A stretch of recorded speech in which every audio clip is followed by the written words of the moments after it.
I'm Tom Karako, and on behalf of Kenyon College and the Center for the Study of American Democracy, I want to welcome you all here tonight to the first and only face-to-face debate between the candidates for Ohio's 7th Congressional District, Republican incumbent Bob Gibbs and his Democratic challenger, Joyce Healy-Abrams. Let me say at the outset that this is a community endeavor, and we've done this in cooperation with several local groups: the Knox County Chamber of Commerce, the Knox County Democratic Party, the Knox County Republican Party, and Mount Vernon Nazarene University. We're delighted to welcome their members tonight, as well as Kenyon's students, faculty, and staff. The Center for the Study of American Democracy hosts a number of conferences, events, and discussions on a wide variety of controversial topics and issues, but always with a view to promoting civil and sober discourse, and it's in that spirit that we find ourselves here tonight. The format agreed upon by the candidates begins with 3-minute opening statements. Each candidate will receive 2 minutes to respond to questions posed by the panel. Questions have been submitted to the panel as well as created by the panel. The campaigns were not given the questions in advance. They'll cover both foreign and domestic policy, and 30-second rebuttals are permitted at the discretion of the person asking the question. Finally, we'll end with 2-minute closing statements. The panel consists of Jack Torry, Washington Bureau Chief for the Columbus Dispatch, Samantha Scoles of the Mount Vernon News, and myself. Our focus here is on the candidates and what they have to say, and to that end, the audience has agreed to remain silent. Neither cheers nor applause nor jeers. We'll save the booze for tomorrow's Halloween party. We also have student timekeepers with signs well within view of the candidates right here to remind them when their time is approaching or has expired. So I'll now ask the candidates to join me on stage, and I'll ask all of you to join me in welcoming them.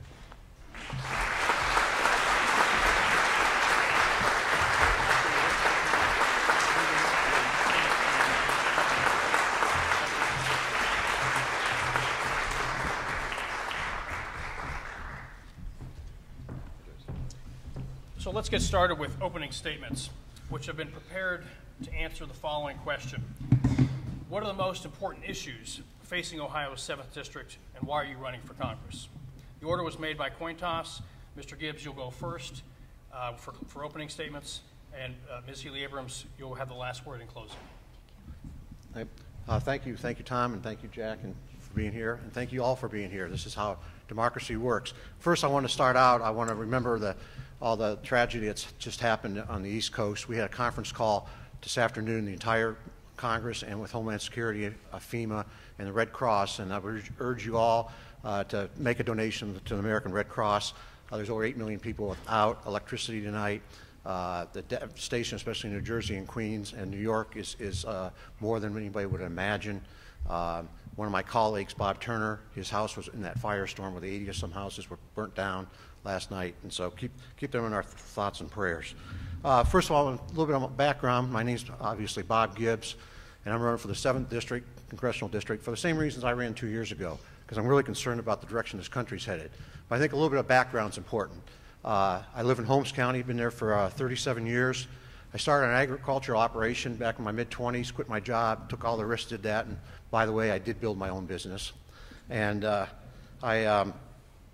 I got involved in the Farm Bureau and soil and water and other things, and I served about 20 years on the Ohio Farm Bureau State Board and president of the Ohio Farm Bureau for 2 years. That's where I got a lot of my public policy experience. 10 years ago, I was asked by local businesses in my community, Holmes County, to run for an open Ohio House seat. I served 6 years in the Ohio House and 2 years in the state Senate, and then in 2010 I ran for Congress because I was concerned about the direction this country's headed.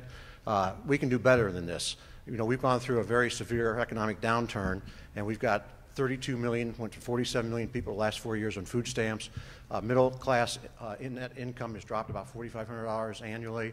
The national debt went from 10 trillion, a little over 10 trillion to over 16 trillion. We're on the wrong path. 50% of college graduates can't find a job in their field, and this can't be the new norm, and we can do much better than that. And so that's one reason I ran. Is I've been working in Congress to get the deficit under control, common sense regulatory reforms, and I'm sure we get to the questions I can talk about some of my policies. I've not only been a businessman for almost 3 decades, but my experience I just outlined, I've also been endorsed by Citizens for Community Values, National Rifle Association. I have an A+ rating, NFIB, National Federation of Pet Business. I got there 2 years now, back in the legislature, and this year in Congress. They're guarding a Small Business Award, Ohio Right to Life, Ohio Society of CPAs, the Ohio State Medical Association, Stark County Women Votes for Women, the U.S. Chamber of Commerce, and the Cleveland Plain Dealer.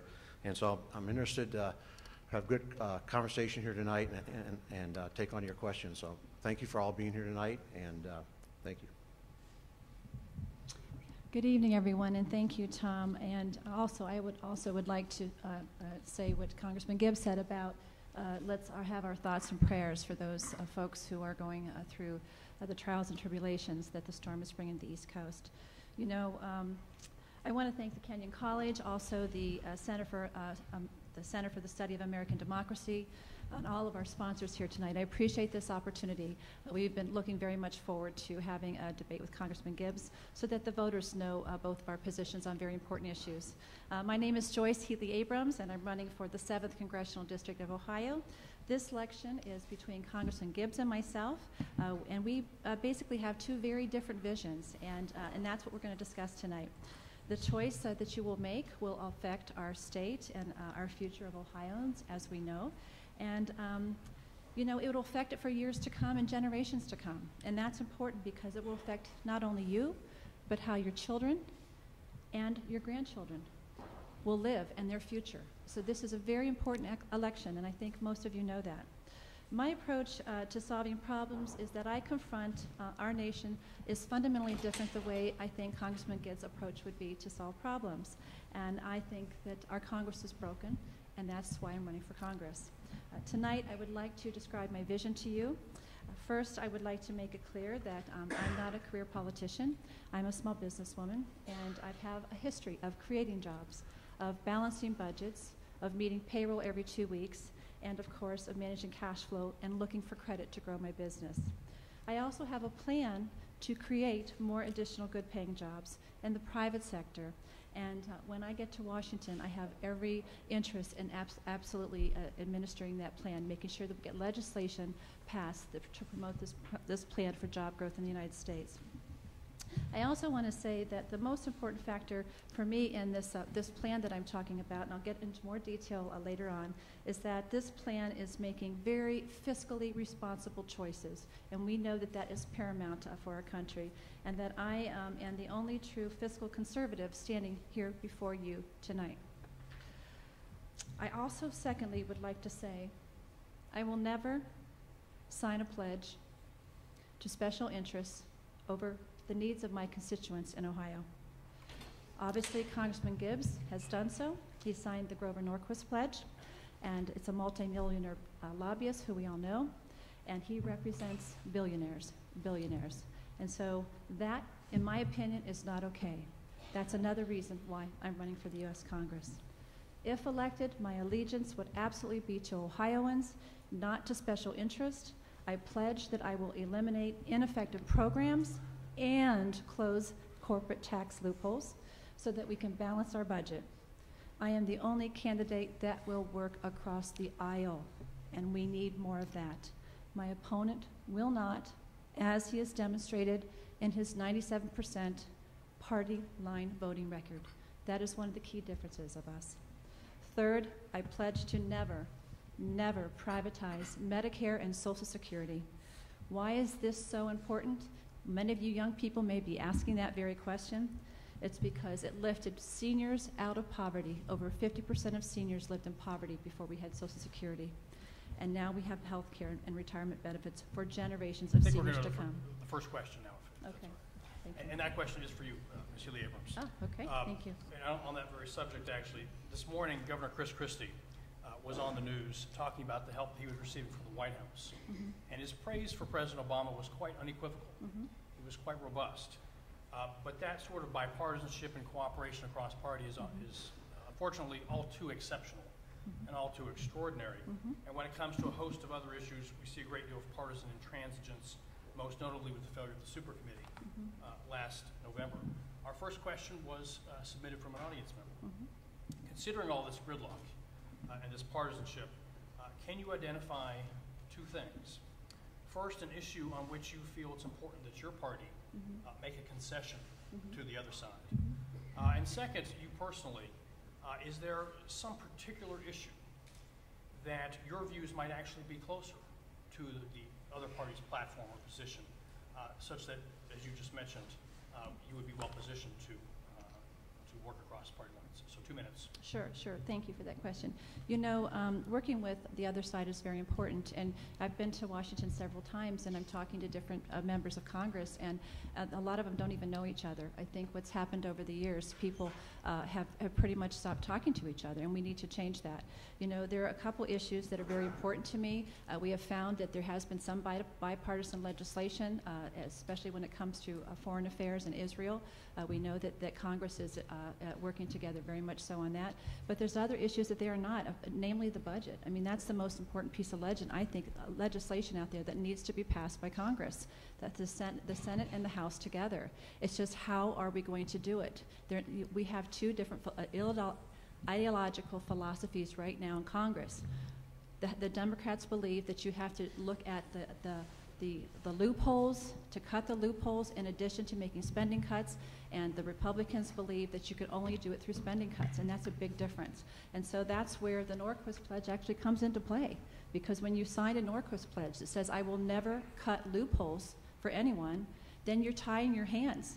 And when you draw that line in the sand, you cannot negotiate. And as a business person, you have to be able to negotiate and compromise in order to be able to affect legislation. Is there something, particular issue that you would associate yourself with the other party on that would be especially well positioned to reach across to on? Well, I think it's mostly the budget. I mean, I'm a business person, so because I'm a business person, I know how to balance budgets. I know you have to give and take, and we're going to have to look at line item by line item and make sure that we can compromise to make it happen. Yeah. Mr. Gibbs. I get 30 seconds to rebuttal, is that? You get a 2-minute response. Oh, 2 minutes, the same question? Yes, same question. Okay, well, first I'd like to say I'm proud of what we've done in my first term in the U.S. House. I sponsored several bills. The one bill, 872, passed out March 2011 with a super bipartisan majority, and it's sitting over in the United States Senate. Of course, the United States Senate is democratically controlled, and they have not taken it up. I've also sponsored House Bill 2018, which is passed out of Congress, the House, twice now, because they've amended it on another bill. But then we also have about 40 bills on this list here that we've classified as bills to improve the business climate here in the United States. And every one of them has had bipartisan support in the House.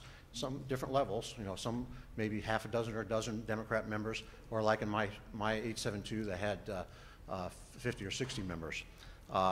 Every one of these bills is sitting in the United States Senate getting moldy and not taking it up. So, you know, the problem is the Senate is not willing to work with us. The Senate has not passed a budget in over 3 years. And I think it's very important that we do pass a budget. The House has passed 2 budgets each fiscal year since I've been there and been responsible, and the Senate won't take it up and do that. And we haven't had any leadership from the President either to bring that together. His 2 budgets that he sent the last 2 fiscal years to Congress, not one member of Congress, Republican or Democrat, voted for his budget. So it's not serious. His budget's not serious. So, you know, so there's bipartisan support, but you can't negotiate with yourselves. The House can't negotiate with itself, and we put things out there. Another bill that we put out there, cut, cap, and balance. They move us towards a fiscal responsibility and a balanced budget amendment. The Senate didn't even take it up. They could have got it out and put their own plan in. You know what? They didn't even do that. They tabled it. You can't negotiate with ourselves, and that's what's really been frustrating to me as my first term here in Congress is the inaction of the Senate to do anything to address these big, tough issues that we have here that face every American in our economy and the opportunities out here for all Americans. Next question. Congressman Gibbs, you voted to stop federal funding for abortions and pro-abortion organizations like Planned Parenthood. Can you walk us through your thought process when you decided to vote against funding for contraceptives, sex education, and cancer screenings for both men and women through these organizations? Would you support reversal of Roe v. Wade? For Ms. Healy-Abrams, what is your position on federal funding of abortions, contraceptions, and Roe v. Wade? Congressman Gibbs. Well, I stand for life, and I think that, you know, I took an oath to the Constitution, and in the Constitution, I'll just read it here quick. I think it's important to keep track of. We hold these truths to be self-evident, that all men are created equal and that they are endowed by their Creator with certain unalienable rights, Among them are these are life, liberty, and the pursuit of happiness. And so life is very important. I think what we should be doing is making sure we can do everything possible to save the life of the unborn. And you know, Planned Parenthood, too much. I don't think taxpayers want that money going to Planned Parenthood because their main goal is abortions, and it's a sad fact. And you know, I think you know, that's where I'm at. I stand for life, and I think life, we should cherish that because it is a gift from our Creator, and we should treat it as so. You know, I think it's important. I want to reverse back here a little bit. There's some discussion here about signing pledges. I want to make clear what the pledge I signed. It wasn't the Grover Northwest. The pledge I signed, I'm going to read it. I, Bob Gibbs, pledge to the taxpayers of the 18th District, the state of Ohio, this was 2 years ago, and the American people that I will, 1, oppose any and all efforts to increase the marginal income tax rates for individuals and or business, and 2, oppose any net reduction or elimination of deductions and credits unless matched dollar for dollar by further reducing tax rates. So Washington, we don't need to go to Washington and raise the taxes. We need to raise revenue by growing the economy, but not raising taxes. That will set us back. And hopefully we'll get a question about the fiscal cliff, because I want to address that later on. But I made a pledge to my constituents to the 18th Congressional District 2 years ago that I wouldn't go to Washington and raise tax rates on them. Yes, well, I have a different opinion about the funding for Planned Parenthood. I am absolutely in support of funding for Planned Parenthood. Obviously, I am a person who would be very concerned about the life of an unborn child, but it is the absolute personal choice of every woman in this country and her family and her doctor as they come and discuss this very, very complex issue. It is not the decision of the federal government, and the federal government does not, let me repeat, does not fund abortions. You know, there's a lot of miscommunication out there about that. And I happen to know personally, as I became a volunteer for the Planned Parenthood organization in Ohio, who provides medical assistance for screening of cancer and contraceptives for women and their families who don't have access to health care. And typically they are the lower income families of this country. And so we are absolutely on the opposite sides of this issue. And I hate to tell you, Mr. Gibbs, but abortion isn't what they do the majority of the time. It absolutely is not. You know, and what was the second part of your question? Would you support a reversal of Roe versus Wade? No, I absolutely would not support a reversal of Roe versus Wade. Thank you. This question starts with Ms. Healy-Gibbs. Yeah. Sorry about that. I hope you do a better job of reporting than that, Jack. At the end of the year, Yes. this country faces what the Congressman just referred to, the fiscal cliff. Mm-hmm. All of the 2001 and 2003 investment, income taxes, all of them expire. Mm-hmm. At the very same time, Speak into the mic a little more. at the very same time, because Congress has mandated a series of spending cuts, those automatic spending cuts, which amount to about $1.2 trillion over the next decade, start going into effect on January 1st. Most economists think this is a perfect formula to send the economy back into recession. How would you avoid that? Well, I think it's a prime example of why Congress is broken. I mean, we have to get to this state in our economy and our government that we have to have this. It's a punitive a consequence that our Congress can't negotiate and come up with a solution. And this is why there is so much uncertainty out there in the marketplace for businesses.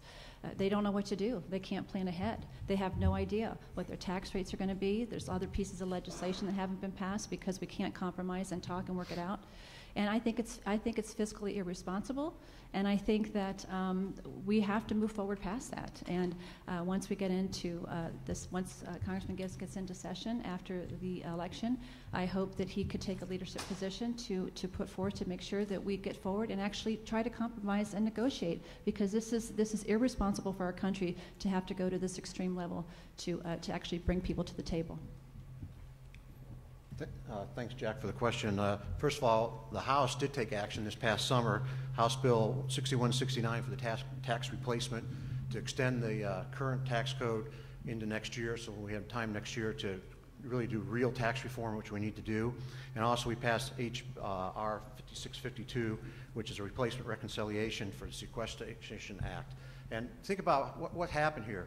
There was all kinds of high-level meetings between Speaker Boehner, Majority Leader Reid, and President Obama, and the White House came up with the sequestration proposal, and that's what they brought back to us to vote on. I don't think it's a good plan, but it's the only thing we had is to create the super committee. The super committee failed, and that's one reason why we had the fiscal cliff, where we'll have very severe cuts to defense and some domestic programs that I think I'm really concerned about the national security issue on those, and then some of the health cuts to reimbursements rates. So what we've done is we need to work together, but what comes January 1st, we will see the largest tax increase in American history. The House has taken action, but again, the United States Senate has not taken action. They're waiting to I don't know if they're waiting for lame duck, I don't know what they're doing, but we'll see everybody's taxes go up, even the people at the lower income scale, the 10% rate, that goes up. Capital gains tax goes from 15 to 23. Dividend tax goes from 15 to 45%. The death tax goes from 35% to 55%. The child deduction is cut in half. The all-in minimum tax goes up. Every tax we have goes up. It will put us back in another recession or worse. And so, you know, like I said, the House took action, but we can't negotiate it ourselves. And the Democratic-controlled Senate has not taken action, and the President hasn't shown any leadership because he's been too busy out campaigning all this past summer. Very good. On that same topic, actually, of national security, all 535 members of Congress have the responsibility of voting on foreign defense issues, and either of you could find yourself on Foreign Affairs or Armed Services Committee next year. Over the last 18 months, we've seen remarkable tumult in the Middle East: Libya, Tunisia, Egypt, and more. The revolutions have not necessarily resulted in pro-American governments. And of course, as of now, there's over 30,000 people have been killed in Syria, for example. Last summer, President Obama said that Assad must go, but of course he's still there. And several weeks ago, the Associated Press quoted a Syrian woman, "We will not forget that you have forgotten us." So my question's first for Mr. Gibbs. To what extent do you and your colleagues in the House support or differ from the Obama administration? Is it in the U.S. national interest to take a more robust stance on Syria? And Ms. Healy-Abrams, please articulate the Obama doctrine on the Arab Spring, or your own views, and how it should guide the U.S. policy towards Syria and the Middle East more broadly. Mr. Gibbs. Well, thanks for the question, Tom. I'm very concerned about what's happening in our national security. We're falling behind. We're not keeping up.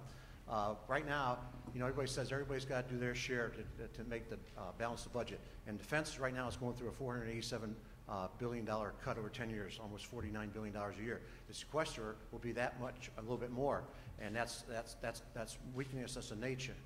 But we're being tested right now. You see it all over, and the attacks, 23 countries where on September 11th our flag was being burned, tore down, the Al-Qaeda flag was going up. You saw it happen in Benghazi. You know, we're weaker now, and we're not showing a position of strength. And so I don't want the sequester cuts to go through. I want to make the cuts, and we did this in the House bill, so it's reasonable cuts that are, you know, that are smart cuts, not going in with an axe. But we need to make sure that our military forces have what they need to have, and we got to be strong. I think we can promote peace and freedom around the world by being from a position of strength, but a position of weakness. We're being tested, and you see what's happened. And it's unexcusable what happened in Libya on September 11th. They did not have the security they should have had. We're seeing now from the emails and the investigations that the House Oversight Committee is doing that they requested more security before, during, and after. And it's really a sad fact because we don't operate that way. We're Americans. We don't leave Americans behind. And that's showing our weakness. And if we continue to show our weakness this way, we will be tested more. And I don't even want to think about the results. But so we need to be strong. I think our national defense or national security is the #1 responsibility of the United States government. And we don't need a commander-in-chief that goes over and apologizes and tries to be nice. We need a commander-in-chief that's strong and respects people around the world. Mr. Gibbs, on Syria specifically, would you do more robust actions in Syria than the Obama administration is doing? On Syria, well, time out, but I'll answer it. Yeah. On Syria, I think we can do some covert actions and make sure that the rebel forces, if they are going for democracy, I'm not really sure what the rebel forces are because we're not sure what happened in Egypt. We know who's in charge in Egypt right now. But if we have rebel forces that we can work with, we don't need to put troops on the ground there, but I think we can, in a covert way, do some things to supply them so we can stop the massacre of Syrians. Thank you. Okay. Yeah, obviously, you know, we know that in the Middle East, the tensions have been there for hundreds and thousands of years, and it's very difficult to watch, certainly from abroad, what's happening to the Syrian people, especially. You know, we know that there's a lot of tribalism as countries try to evolve out of their dictatorship. That we have, I guess I would call it, when countries are trying to figure out who's going to be in charge. You know, when you have a country that has a leadership that is dissipating, is losing their weakness, losing their strength, you have unrest and you have civil war. It's always been the way. I've actually had the opportunity to go to Yugoslavia and go to Croatia and Serbia during the times of war, and saw the devastation that was happening to the people there. And it's very difficult as a human being to not have our moral side kick in and say we have to run over there and help them. But we do need to make sure that we can guide them because it is their civil war. And we know that Americans want our troops out of the Middle East. It's a hard paradigm to balance. I cannot presume to know if the president's decision is a good plan or not. I'm not in the inside circle to know what's going on in the national security. But we absolutely have to make sure that we help people in a way that makes sense. It's in my opinion, especially when they're striving to move towards a democracy, and that's what obviously the Arab Spring is all about in the Middle East. Thank you. Here in Knox County, we have injection wells that are being filled with waste fluids from hydraulic fracking in Pennsylvania. We have wells that are being drilled hydraulically throughout the 7th District. We're also home here to Ariel Corporation, which builds compressors used in hydraulic fracturing. What have you done and what will you do to protect the environment, particularly our water, with regards to drilling in the Utica and Marcellus shales while protecting the jobs here in Mount Vernon? We'll start with you, Ms. Healy-Abrams. Okay. Well, I am very interested in this particular issue. We have obviously 10 counties in this district, and several of them are over the Utica Shale. We have a huge investment in Stark County with a national concern coming to put a headquarters there for this opportunity. You know, we have to be very, very careful with the growth of this industry because, you know, we need to balance this reserve of energy that we have for our future with our environmental needs. It's very important, and because of that, I want to make sure that we go forward with caution. We make sure that we have enough oversight from the state level. I know that the governor has put some state legislature in place to make some more oversight. We need to make sure that it's enough, though. We know that in the states of Pennsylvania and in New York, there's a moratorium for hydraulic fracturing, and we are kind of leading the path in Ohio with that. There are no long-term studies as to what the effects will be. We hope that there's a new technology moving forward that's going to recycle water. My big concern is also where the water is going to come from this process because it is a significant amount of water that has to be pushed into those wells to be able to make the gas release. So it's a concern, and you know, we have been leaders in this country in technology, so that let's see if we can make sure that we can recycle some of this and make sure that we protect our land, because water is one of our most important resources in the world, obviously, and we have to make sure. Now, I'm very concerned about Congressman Gibbs' position when it comes to the EPA, because he has tried to put legislation forth to remove some of the authority from the EPA when it comes to permitting and different things. And going forward, if we don't have enough regulation on the state level and enough oversight for the amount of growth that we have in this country and in this state, then we absolutely we're going to put legislation forth on the federal level. Thank you for the question. I've been very involved with this. First of all, I'm excited about the opportunity of this new Utica Shale development in Ohio, the jobs and the opportunities that have come, because we're seeing billions of dollars being invested. Now, when I was still in the state Senate several years ago, I co-sponsored a bill to toughen up the regulations on the oil and gas industry. It hadn't been looked at for over 25 years in the state. And of course, this last year, the Ohio General Assembly did some more updated of the regulations and more enforcement. Now, I think what's critically important in this industry starting, going on forward, is to make sure that we have the right regulatory place and structure in place and the oversight. And I believe we do here in Ohio. I think we've got probably the toughest regulations in the country. Now, there's two concerns you should have when they start drilling in your neighborhood. One is that the wells are constructed right and cemented right, sealed, because that's the conduit where your water aquifers are anywhere from 50 feet to 300 feet roughly. The Utica shale's 4,000 to 6,000 feet, and down at those hydrocarbons is all a bunch of other bad things down there, and they can get up through the well if it's not constructed right. And number two, we need to make sure we're getting the abandoned wells that were put in the 20s and 30s plugged, because that's an open conduit after years of deterioration. And that's what we've seen around the country. I chair a committee, Water Resource and Environment Subcommittee, and I had a hearing on this issue with the federal EPA last December, and that's what we found out. Fracking has been going on in this country for 50 or 60 years and hasn't been one instance of fracking itself contaminating a water aquifer. Where the instance has been is from abandoned wells and wells not being constructed right. Out in Wyoming, it was abandoned wells where they had instance. There was an instance, at least one instance I know about in the Marcellus in Pennsylvania, and that's when they started doing the triple casing, the triple cementing for redundancy to make sure we protect that vital resource, our water aquifers. And so we can develop this resource and create a lot of jobs and opportunities and quit shipping nearly $1 trillion a year overseas and all the jobs that go with it. This is a tremendous opportunity, especially CNG and all that. But after you take these hydrocarbons and crack them, the feedstuffs for the plastics industry, the chemical industry, the multiplier effect's at least 10 to 1. Thank you. Mr. Gibbs, you mentioned the pledge that you had signed not to raise any marginal rates. The CBO, the Congressional Budget Office, which is the nonpartisan branch of government that calculates where the budget is going, has projected that if all of the 2001 and 2003 tax cuts expire at the end of this year, the government will still run deficits throughout the next decade and add about $3 trillion to the publicly held debt, which is debt bought by private public investors from treasury bills. How can you promise not to raise taxes of any kind, given those horrendous numbers?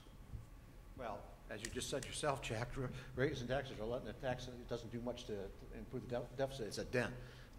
What we need to do, we need to get our fiscal house in order, spending under control. And I'm proud, because what we did in the work in my first term in Congress, there's two types of spending, discretionary and non-discretionary spending.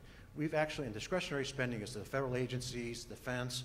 We actually got that down to about 08 levels. That's a cut in not just growth, but in spending, a real cut. First time since World War II.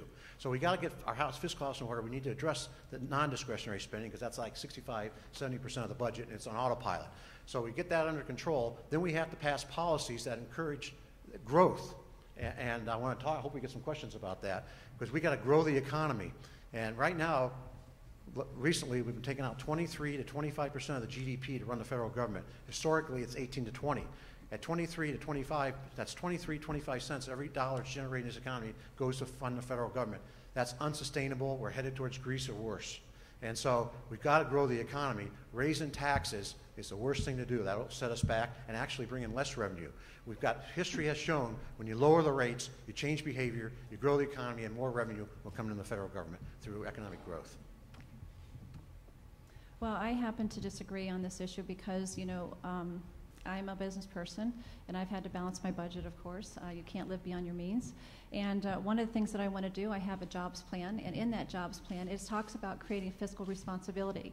Fiscal responsibility means, for me, auditing the tax code. We have to look at that tax code Do you know there have been over 15,000 items added to the tax code since Ronald Reagan was president? It's complicated. It's uneven, it's unfair, and it's not right. It's not working for us anymore. So we have to go in and audit that, and that includes looking at the subsidies, the tax loopholes that corporations, wealthy corporations, are still getting today. You know, we have oil companies that have gotten over $1 trillion in tax subsidies over a decade. $1 trillion would make a huge dent in our budget, in our deficit. We need to make some serious changes in these tax subsidies and these loopholes. And when you tie your hands and you say, I'm not going to do this, I'm going to draw a line in the sand, that is not okay. It doesn't work. Another way we have to do this to also work towards getting rid of our debt is grow the economy. We've talked about that. And as a jobs person, a small business person, I believe that we need to grow the economy by putting legislation in effect that helps promote job growth. For example, do you know that we have over 50% of our businesses in the United States are small businesses? That's my background. Small businesses employ over 60% of the people in this nation. Yet when we had this huge financial collapse and our government came forth and rescued the huge financial institutions so that we could avoid the biggest recession since 1929, when our government came in and rescued those financial institutions, the little guys didn't get it. The community banks, the credit unions did not get it. And if they didn't get it, the entrepreneurs didn't get it. The small business owners didn't get it. And over $59 billion was not made available any longer in loans to businesses and entrepreneurs. They couldn't create jobs, they couldn't manage their cash flow, and they couldn't invest in their business. And so those are two ways that I would absolutely try to work towards balancing the budget. Thank you. Another question on the relation of the President and Congress. Last year for the NATO action in Libya, then Secretary of Defense Robert Gates was testifying before the House. And he was asked by a member, if a foreign country fired a Tomahawk cruise missile at New York, would it be an act of war? And he thought about it and he said, yes, it would be. And then the member said, if we fired a Tomahawk cruise missile at another country, would that be an act of war? And he thought about it and he said, well, I'm not a constitutional lawyer. And he said, Mr. Secretary, you're the Secretary of Defense, you should have a view of what constitutes an act of war. And when pushed, he said, yeah, it probably would be. So my question is, in Congress, you're going to have to vote on questions like war. And what is your view about the role of Congress, the responsibility of Congress? You mentioned former Yugoslavia, for example, earlier. It also comes to play with Libya. So what's your view, and would the former Yugoslavia or action there or the action in Libya without congressional authorization fit that view? Ms. Healy-Abrams, you're first. Well, obviously we think the war is the last result. Nobody wants to go to war. But if obviously I'm presented with that in a voting piece of legislation, we would have to consider that. And we never want to go to war, certainly if we haven't been attacked. But if you go to the World Trade Organization and different organizations to talk about what we're going to do going forth as an international concern, then we're going to be a part of that. My personal belief is that all life is sacred, and it would not be something that I would want to do, but it would be a hard decision. But if it's something we have to do, I'd absolutely would support that opinion. But would you be comfortable with the executive branch, whoever that is, doing it without Congress being involved in authorizing it? I think I would be comfortable with that. Well, obviously, the United States can't be the policeman around the world, Right. but I do think that we need to work with our allies, and especially Israel. We need to support Israel, especially in that region of the world. They're very important to us. They're key to us, and so we can do things. First, going to war should be a last resort. Obviously, we got the situation with Iran becoming a nuclear power. We can't let that happen, but I think the president was a little slow at putting the sanctions on and tightening the noose around their necks. I think we should have done that earlier, because I think that they are probably working, but we got to hold them accountable. And so we never take the military option off the table, because as soon as you do that, you lay your cards out and you show your weakness. But that should be a last resort, and we should work with our allies. On the question specifically to Libya, the president moved in all by himself, and that didn't consult Congress at all. I think if he would have consulted Congress, I think he probably would have had support, but I'm not totally sure of that. But that was kind of a rogue operation by the executive branch. And And we don't know really, who's in charge in Libya right now, I believe. So we've got some issues there now. With this question, we will start with Congressman Gibbs. You voted against the Farm Bill, which addresses issues such as conservation, research, and trade. It also includes over 70% of the funding in that bill goes towards food stamps. Can you please tell us why you voted no and what changes you would like to see in order for the bill to get your approval? And for Ms. Healy-Abrams, what's your position on the proposed Farm Bill, and do you have specific ideas as to what would improve the bill to move it closer to passage? First of all, it's 80% of the bills, food stamps now. Food stamps in the last 10 years have increased 268%. We've got a huge increase in food stamps. I said the recipients from 32 million to 47 million. It's an important safety net program, but that just, I think, is a barometer, illustrates the trouble this economy's in. The reason I voted against it in committee was the bill is going the wrong way on what we call the Title I, the farm support part. I don't have any problem with the other titles, the conservation part, and making the food stamps a more efficient program. But what it did, the Farm Bill is not traditionally a partisan issue. It's more of a geography issue, Midwest versus the South. And going back to they set target prices. I know this is going to get down the weeds a little bit, but they set them pretty high, and they set them extremely high for rice and peanuts. According to Ohio State University, University of Illinois, they actually set them higher than the cost of production. So that means taxpayers are going to be funding direct payments. We're doing away with direct payments, but they're just calling it something else. It's calling it to the target price program, holding up the price. Now, I believe Farm Bill, we need to have a safety net program to protect farmers in rural America, and that safety net program should be crop insurance, where farmers buy into it. We don't have to have ad hoc emergency programs, special funding, and it makes it work right. And as you saw in the drought this year, the crop insurance program is working. Grain farmers aren't going under. They're doing well. Now, the problem with going the target price policy they did, especially when they set them too high, what you're doing, I don't believe it's the role of government to artificially protect prices of commodities, in this case, basically corn, soybeans, wheat, rice, and peanuts and cotton, for multiple years. Because if we have two good crops coming up after this drought, we'll be back to those target prices, and then we'll have, as is, and the cost to taxpayers. And there was a study done by the American Enterprise Institute that said that the House bill that I voted against in committee, if it were take effect and we go back to normal historical crop prices, it'll be an $18 billion annual cost to taxpayers. That's out of the question. The market, the free market should be dictating what farmers are doing in their planning decisions. Well, the Farm Bill is one of those pieces of legislation that obviously was passed in the Senate in a bipartisan way. And then it got to the House and it died. And it expired September 30th. So there again, we have some uncertainty in the marketplace as to what's going on. The last time we had a discussion about this, Congressman Gibbs said, well, it doesn't matter because of the farm season, we'll make up for it. But, I think that we need to make sure that we're working on this. When it expires, I don't know why we have to wait till always to the last minute. I would have to do a lot of research on farming. I don't have any expertise in farming, but I would absolutely be working with the members of Congress that would help me with this particular issue, because it is, one of the largest pieces of industry or employment in our great state of Ohio.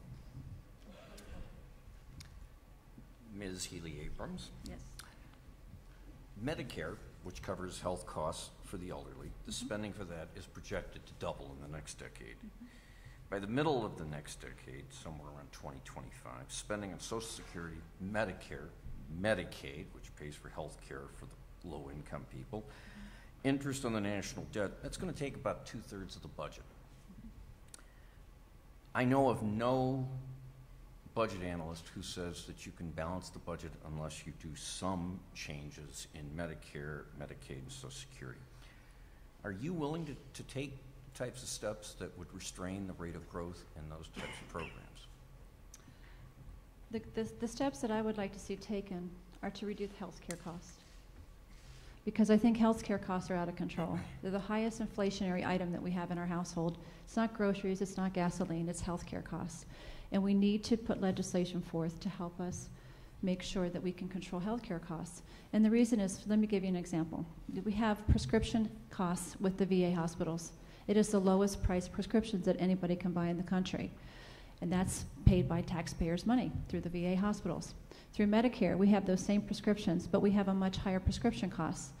We gave up that giveaway when we did some negotiating to get some of our healthcare legislation passed, that we wouldn't have the same price for prescription drugs and Medicare as we would for the VA hospital. This is just a prime example of how we would try to reduce healthcare costs. It's very important that we work towards this. You know, we have, I believe we have a sacred duty to make sure that we keep Medicare and Social Security in the government as a government guarantee.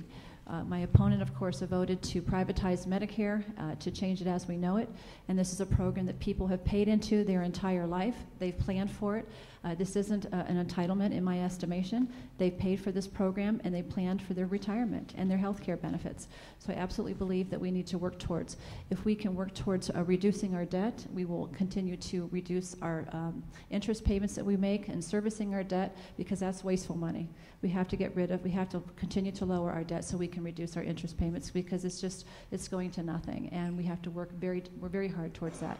It's not going to be an easy challenge. It absolutely is not, but we have to absolutely work towards reducing health care costs in the long term. Thanks, Jack, for the question, and you're absolutely right. Medicare is in trouble. This last year, twice the Medicare Board of Trustees and the Congressional Budget Office came out and said doing nothing, Medicare is flat broke in about 9 or so years. So doing nothing is not an option. That seems to be the option that the Democrats, especially in the Senate, want to do. They don't want to address it. What we did in the House, we tried to address it. And what we said, if you're 55 and older, no change. Because I think we have a contractual and moral obligation to meet what we committed to, what the American government committed to seniors or seniors near retirement, because that's what they plan on. But for the younger generation, if we don't do something, it's not going to be there anyways. And what we're proposing is you could stay on the traditional Medicare program when you retire for your younger folks, but then you also have the option to buy private health insurance like members of Congress have, or all federal employees. And what will happen, it's not a voucher program, it's called a premium support program, where the Medicare trustees, depending on what kind of coverage you buy, what your needs are, if it's Blue Cross, Anthem, whoever it is, then they'll send you'll put your share in, depending on your income, and if you're healthy or sick, there'll be some little bit of testing there, and then there'll be a direct payment to the health insurer. Now, the rationale behind this is getting the private market, insurance market in there, and competition, bring down prices and improve care and service. Where we're at now, it's just not working. Of course, one thing that would really help is get this economy going and grow this economy, get more people paying in. The big challenge we're having here is people like me, the baby boomers. We're retiring at a rate of $10,000 a day, and healthcare costs are going up. So you can see the math isn't working. And so we need to grow the economy, but we do need to make reforms, because it won't be around for my children or your children or the younger folks here in the audience. And I think it's a very important program that we need to protect, and we need to put those policies in and make it solvent and actuarially sound for the future. Thank you. This question is for Mr. Gibbs. We've been talking a lot about the fiscal cliff and about the structural changes that need to be made. We've also been talking about the bipartisanship and reaching across party lines. In 2011, former Chief of Staff to President Clinton, Erskine Bowles, of the Bowles-Simpson Commission, spoke about House Budget Chairman Paul Ryan and described him as amazing, and talked about the Ryan budget as, quote, sensible, straightforward, and serious. This is Bowles speaking, criticizing President Obama's budget, noting that the Senate voted against it 97-0, and praised the Ryan budget for cutting $4 trillion over 12 years. So do you agree with Erskine Bowles' assessment or not? Well, Mr. Gibbs first. I voted for the budget, so I guess I do. No, the budget that we put forth, I think, is responsible. It doesn't, for some people, it doesn't go fast enough to get to a balanced budget, but it does put us on a path. And the other thing that we passed last year out of Congress, we call it cut, cap, and balance, where we cut spending and bring spending down over half a dozen or so years down to a more historical rate of the GDP, about 18, 19, 20%. And we cap spending that, okay? And then we also passed a balanced budget amendment to send that to the states for ratification, because I'm convinced the only way long-term we get this under control because we've gone through grand Reverend haulings and other budget matters, pay-fors and all that, and look where we're at. We're at the largest debt in our history, obviously, and $1 trillion plus annual deficits. And so, like I said, the Senate, the Democrats, and the President won't take it up. I got to make the statement again so everybody understands this. The way the legislative process works, one chamber passes a bill and sends it over to the other chamber. They should have hearings. They can pass it, that'd be nice. They can tweak it, put their fingerprints on it, and pass it. They can fail it. They can gut it out, and put their plan in. You know what they did? They didn't do any of that. They tabled it. No discussion, no nothing. I mean, that's irresponsible, and that's the problem why we don't have bipartisanship and where we need it, because you can't negotiate with yourself. And the House has been putting policies forward, passing budgets, passing legislation to improve the business climate here in the United States, because it's the private sector that creates jobs, and the role of government is to provide an environment where the private sector can flourish. Well, it's interesting when you say that the Senate isn't passing anything, and it's because the pieces of legislation that the House is putting forth are so extreme. And obviously, the Republicans control the House, so they can make the legislation any way they want to, and then blame the Senate and the President for not moving forward on it. I want to refer back to a little bit to the Medicare issue, because this is a very, very important issue. Congressman Gibbs talked about that it's not a voucher program. Basically what it is, it's giving you a price tag. I don't care if you put it in a voucher, if you put in a debit card, however it is. They're going to give seniors who are 55 over now a dollar amount. And you get to take that dollar amount and go buy health insurance in the private industry. And guess what? If you have pre-existing conditions and that health care voucher doesn't cover that, you get to absorb the cost or not have insurance. It's your choice. And so to me, that's a cost-shifting mechanism away from the federal government. And it's not securing seniors that they will have health care as they retire in age. And that's why it's absolutely not okay with me that we do that. And you know what? Even though they say that there's a traditional Medicare program in there, that's not the traditional Medicare that they have established. And what's going to happen? The private industries will insure the healthy people, because they can make more money that way, right? And they'll give you premiums for the sick people, then they'll have to go to the Medicare, and then the government will have a Medicare program with all sick people. This is the deal, folks. You have to have a pool of people, whether you're sick, whether you're ill, and in between, in order to average down your costs. We have to reduce health care costs in order to make this work. That's what this is about. But we also have a moral obligation to make sure that Medicare is there for our seniors. Thank you. In Mount Vernon and in the 7th District, there were manufacturers that make auto parts, and they benefited greatly from the auto bailout. The bailout continues to be heavily debated this fall. What is your position on the bailout? Okay. First, if I address that, I do want to follow up on the Medicare. Excuse me, Ms. Healy-Abrams needs to speak first. Oh, okay. I'm sorry. Well, I absolutely think it was the absolute right thing to do. We in Ohio, this is one of the main providers of jobs, and look what it's done for our state. And we're one of the states leading in job growth. We have one of the lowest unemployment rates in the state of Ohio. I mean, the auto industry, that's part of America. That's part of who we are. And if we can't help, then who are we going to help? It's just profounding to me that this is even up for a discussion, because this needed to be done. And look at the effects of it. Look what's happened. So I absolutely did support that position. Thank you. Well, I'll answer your question in just a second. I want to address the Medicare issue, because a little bit more information. The Congress, before I was there, over 2 years ago, when they passed Obamacare, when the Democrats controlled everything and had a supermajority, they took $716 billion out of Medicare and put it in for the new entitlement. And so who's being serious about protecting Medicare when you rob $716 billion from Medicare? On the auto bailout, what they did, they used $20 or $30 billion of taxpayer dollars, whatever the amount was, to bail them out before they went into reorganization bankruptcy. They should have we have a system here that, when companies or people get in trouble, you go into bankruptcy. I'm not talking about liquidation bankruptcy. I'm talking about reorganization bankruptcy. And by the way, they ended up getting there 6 to 9 months after the government bailed them out. And so the taxpayers, which are probably not going to get that 20 or 30 billion, wherever it is, back. So they should have gone through reorganization first and then see where they were, and then the federal government could analyze the issue and the problem and see what the issue should have been addressed then. But they should have let the process work first. and they didn't. And then you talk about the auto supplier parts. You know, what they did, they protected certain workers, protected their pensions, certain workers, okay? But other workers, like the Delphi, they lost their pensions. They weren't protected. So, and then look what they did to the car dealerships. Look at all the people that worked at car dealerships where they took them out. And I always thought maybe that GM and Chrysler were carrying inventory and there was a cost to them. I found out, talking to many dealers, there was no cost to the automakers. Why would you take away their marketing structure and all the jobs and punish some dealers? So that was a bad bailout.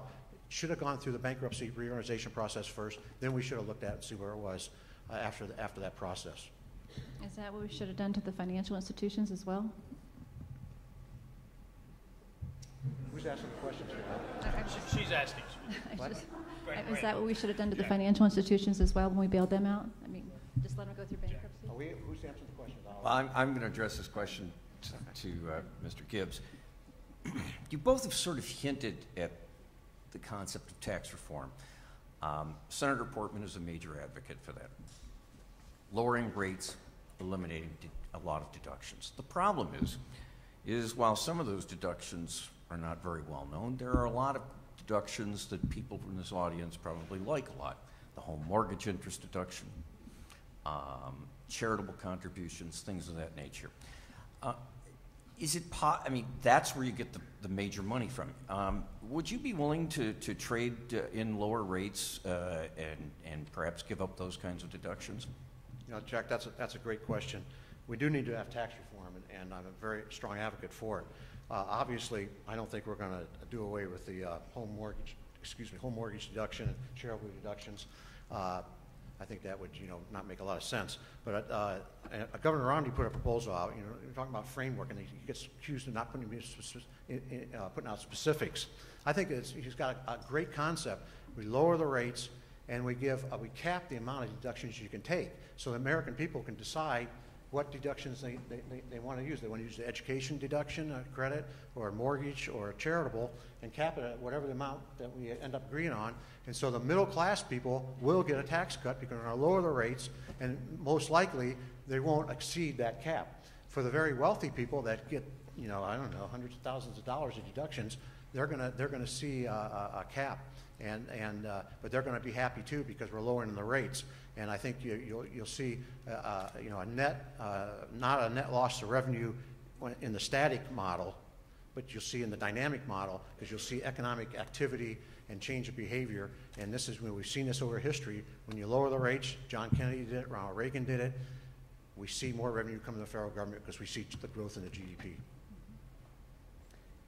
Also, Ronald Reagan probably raised the tax rates over 10 times as well. So, there is a give and a take here.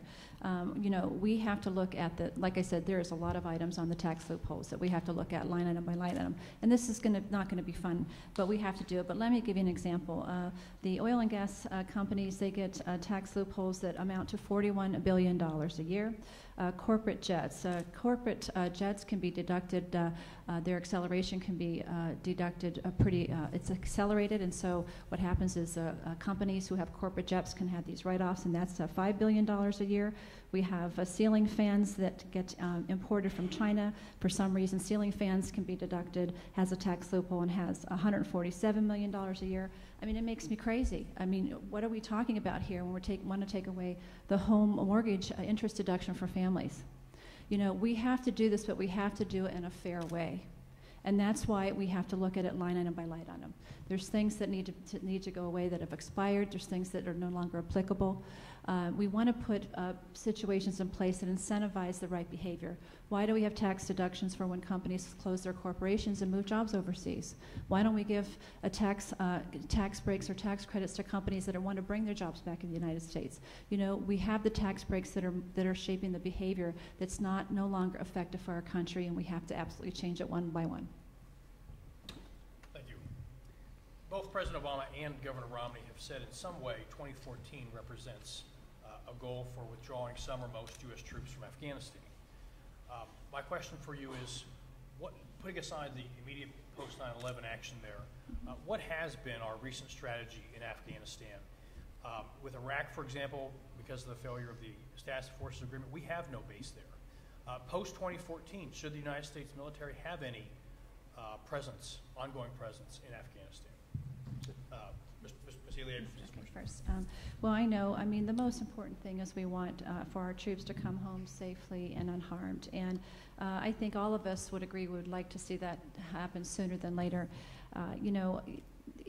The whole point is to help them, to teach them so that they maintain their country in their own manner in a dignified way. And I would be, my preference would be to have all the troops come home.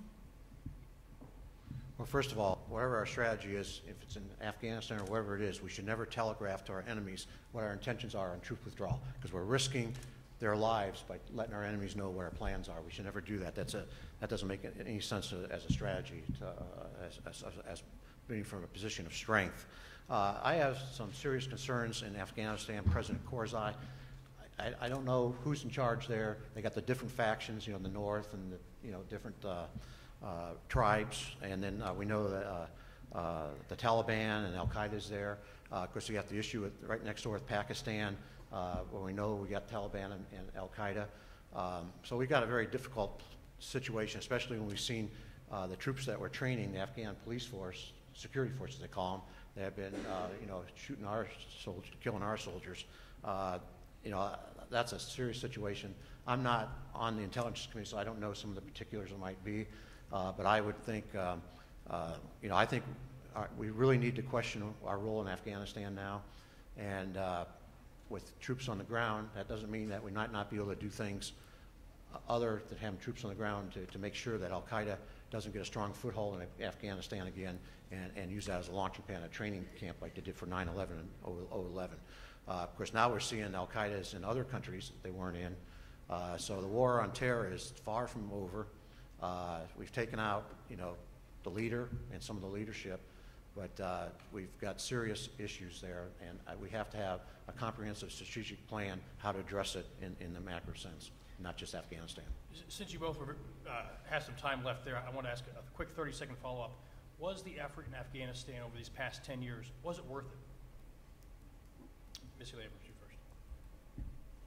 I don't know if any effort is ever worth American lives when you talk to their families, but I think that we had to do something to get Osama bin Laden and to protect the world in the long term. And some of these choices aren't easy, but I think it was necessary. Well, I know when I talk to troops that have come out of Iraq and Afghanistan, I have never met any other troops that don't think that what they're doing is important, and they tell me it is worth it. We've seen quite a few of them go back for second and third tours. I've actually met some amputees that when they get going good with their prosthesis leg or whatever arm, and they've gone back. And so, our troops are just been incredible. And so I'll never say that it wasn't worth it. I think one thing we can be assured of, we have had 12 years now, 10, 11 years, and not an attack on our homeland. So we must be doing something right, because they certainly have tried, believe me. Thank you.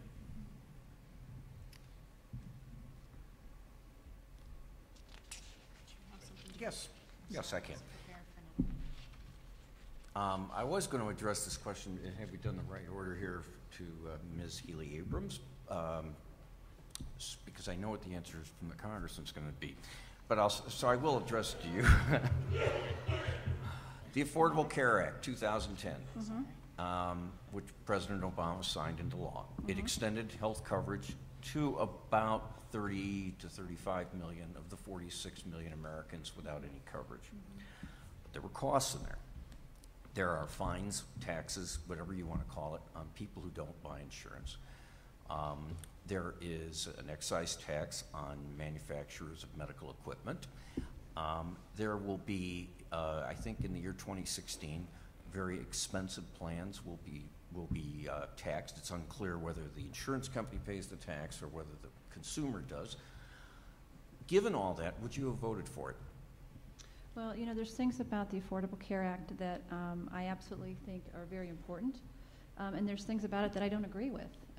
So I'll talk about both. The first is the things that I agree with is absolutely that we should make sure that we provide affordable health care to all Americans. This is the greatest country in the world, and it's amazing to me that people still have to worry about whether they have health care and hope not to go bankrupt if they have a life-threatening illness in their family. So I absolutely believe that. You know, the pre-existing conditions, for people who have pre-existing conditions, they should be able to get health care. You know, I have a family member who is my cousin and is in college, and all of a sudden she didn't buy health care because she's working her way through college, and she became gravely ill. And we found through the Affordable Care Act, through the high-risk pool, that she can now become insured, and she is insured, and actually she's in the hospital right now fighting for her life every day. And her parents were trying to put a second mortgage on their home, cash in their retirements, do anything they could to save her life. And so these are very important pieces in this Affordable Care Act, making sure that our insurance isn't canceled if we hit our lifetime limits, making sure that our children are covered until they're the age 26 as they grow up and go through college and are looking for jobs. It's very important. But there are things about it that I didn't care for. You know, it doesn't do enough for small businesses. As a small business owner, one of the highest things, as I mentioned before, is health care costs. And my health care costs that I provided, my health care that I provided for my employees would go up every single year from 25 to 35%, every single year, because I had a small group of lives. And that the Health Care Act did nothing to help with that. There's not enough in it. It's different for lives with under 50 lives for companies and whatnot. So there's different things. But this is the law of the land. This is it. It was approved by the Supreme Court. What we need to do now going forward, we need to make sure that we can put some amendments forth to correct some of the things, like you mentioned, that may be problematic down the road. Sorry. Mr. Gibbs? Yeah, well, first of all, it's the law of land right now. Remember when this thing was passed, it was passed by a Democratic supermajority, filibuster-proof Senate. That's only the third time in our history, in the last 100 years, that the one party's had that ultimate control. Passed at midnight on a Sunday night that nobody knew what was in it. Nancy Pelosi said, we got to pass this bill so we can find out what's in it. Well, guess what? We've been finding out what's in it, and it's not good. You know, I think we do need health care reform because we've got to address the quality issue of service and cost. And the first, I got two principles that I hold to, the reforms that we do when we repeal Obamacare. The first reform, the principle should be that the patient-physician relationship should be enhanced. I want you and your physician determining your health care and not a 15-member bureaucratic board called the iPad board that we're making decisions of what they're going to pay for under Medicare and Medicaid.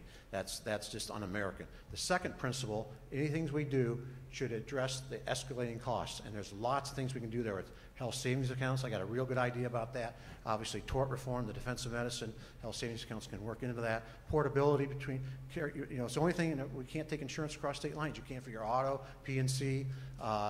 You know, there's lots of things we can address to bring down the cost, but we got to incorporate free market principles. Competition is a good thing. It lowers the cost and it improves the services. You know, if we end up like you know, other models, we will not. What happens to research and development? We've made great strides in this country with heart research, cancer research. Who's going to pay for that on our government system when they can't generate enough money to pay the cost of health care for patients currently? Thank you. We're actually going to move to closing statements now. 2 minutes. Closing statements, 2 minutes. Oh, we're there already. And Mr. Gibbs, you're first. Okay. I didn't know it. I thought we were going for another 20 minutes or so. Mm-hmm. Well, first of all, thank you all for coming out. And you know, I'm very concerned the direction we've had. I outlined some of those things, the problems. This can't be the new normal.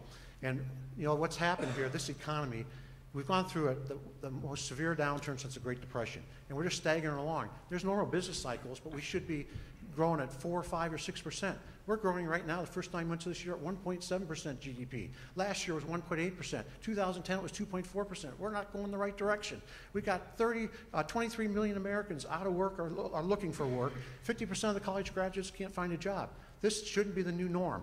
And the policies coming out of Washington in the last several years have made this problem worse because uncertainty, and we have a complete erosion of confidence.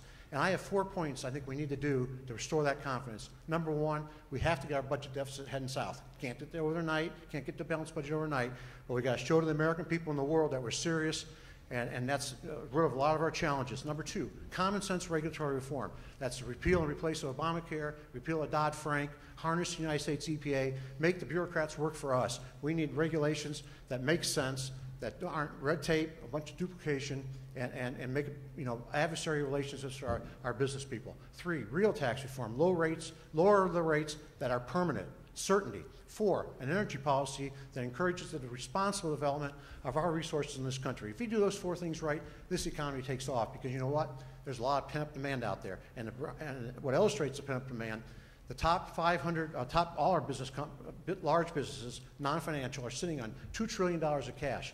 It's not in their DNA to sit on cash. Cash isn't returning anything. As soon as Mitt Romney gets elected president next Tuesday night, you'll see on Wednesday this economy start taking off, because confidence is going to come back, because they know what we're going to do in the United States Congress and the president. Thank you for being here tonight, and God bless you all. Thank you. Thank you very much, panel. I appreciate this opportunity. We have two different visions to move forward, to move this country forward. And I think Congressman Gibbs believes we can solve all our problems by cutting. And that's not the way it's going to work. It doesn't work in the private sector that way, and it's not going to work in the government sector this way. And my approach is different. It relies on investing in the American people, investing in working class folks. We need to be able to apply common sense solutions to solve our tough problems that confront us. And I believe if we invest in our families and we invest in our communities, we can make a difference. I built my business from the ground up. I was the first one in my family to put myself through college. So I absolutely believe in building our economy from the ground up.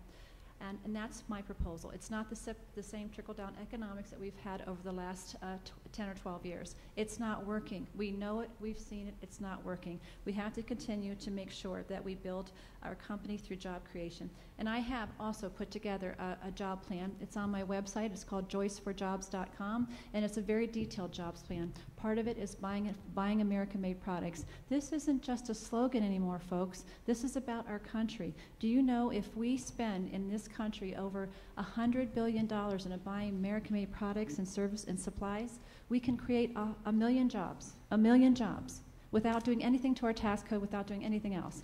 So we need to start changing the culture in Washington. We need to start thinking differently as Americans, because right now we have the power of money that's taking over our democracy, and it's not okay. We have a lot of misinformation out there because of all the advertising with all this special interest money going towards campaigns, and it's not going to help our country in the long term, so we absolutely have to change that. One of the things that I wanted to say is education is very important to me because I was the first in my family, and I was able to use grants, Pell Grants, Stafford loans, and work my way through college. These are very important. In the Paul Ryan budget that Congressman Gibbs voted for, it does reduce the Pell Grants significantly, and that's not okay. We're never going to want to privatize Medicare and Social Security. This is a sacred trust for our seniors. I will always fight for that, and I will also make sure that we work hard for our middle class, our seniors, and our students and our businesses to grow this economy in the right direction. Thank you all very much for this opportunity, and God bless all of you. Thank you. Thank you.